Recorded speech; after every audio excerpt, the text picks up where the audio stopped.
Pedosfer adalah lapisan tanah yang menepati bagian paling atas dari litosfer. Tanah merupakan campuran dari hasil pelapukan batuan bahan anorganik, bahan organik seperti sisa daun, hewan mati, makhluk hidup, air, dan udara. Ilmu yang mempelajari tentang pembentukan tanah, klasifikasi tanah, dan survei tanah disebut dengan pedologi. Faktor-faktor pembentukan pedosfer. 1. Iklim. Unsur-unsur iklim yang mempengaruhi proses pembentukan tanah ada dua, yaitu suhu atau temperatur dan curah hujan. 2. Organisme.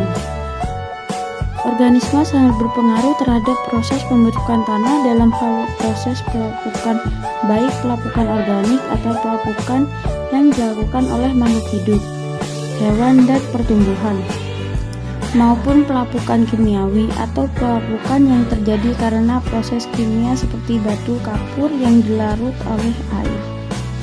3. Bahan induk. Bahan induk akan menentukan sifat fisik maupun sifat kimia tanah.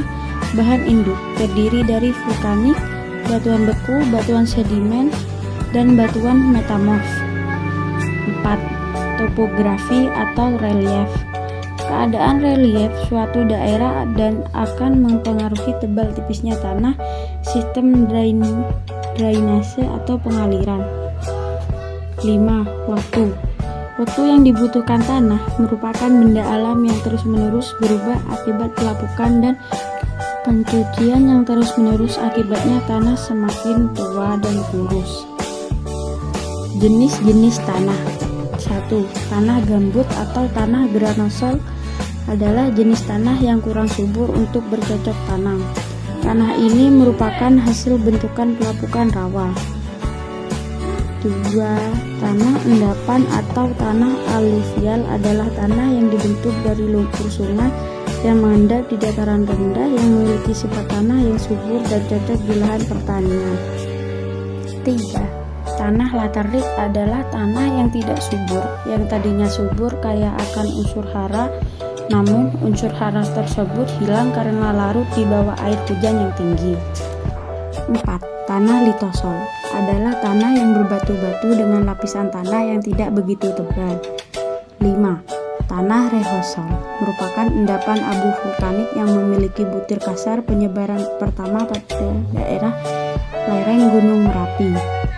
6. Tanah latosol tersebar daerah tanah basah, curah hujan lebih dari 300 meter atau tahun, atau ketinggian tempat berkisar 300 sampai 1000 meter. 7.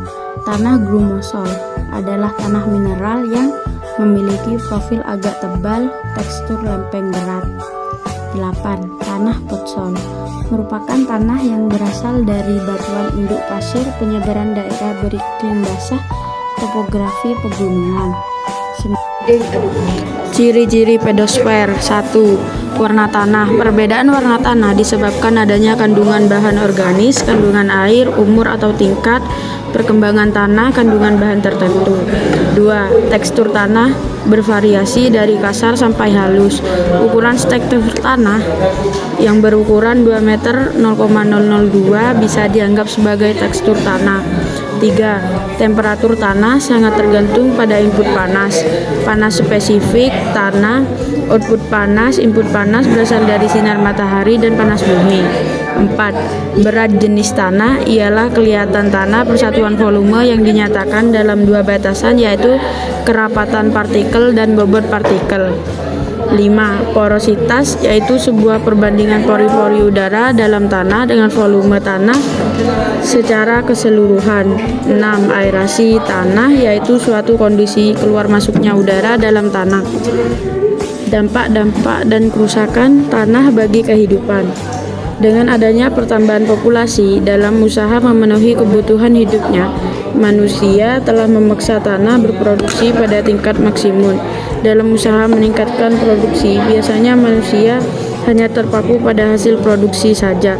Jarang sekali ada yang memperhatikan tanah sebagai sumber daya alam yang bersifat tidak dapat diperbarui. sehingga tanah mengalami perubahan atau kerusakan dan juga dapat memberikan dampak kehidupan khususnya manusia. Adapun macam-macam dampak perubahan pedosfer atau tanah terhadap kehidupan manusia antara lain: 1. Berkurangnya daerah atau wilayah tempat tinggal manusia. 2. Pendapatan petani berkurang karena penurunan produktivitas tanah. 3. Berkurangnya lahan untuk bercocok tanam karena banyaknya lahan kritis yang kurang subur. 4. Memerlukan banyak tenaga untuk mengolah kembali tanah yang rusak. 5. Banyaknya bencana seperti banjir, tanah longsor, dan lain-lain yang merugikan manusia karena laju infiltrasi dan kemampuan tanah menahan air berkurang dan struktur rusak.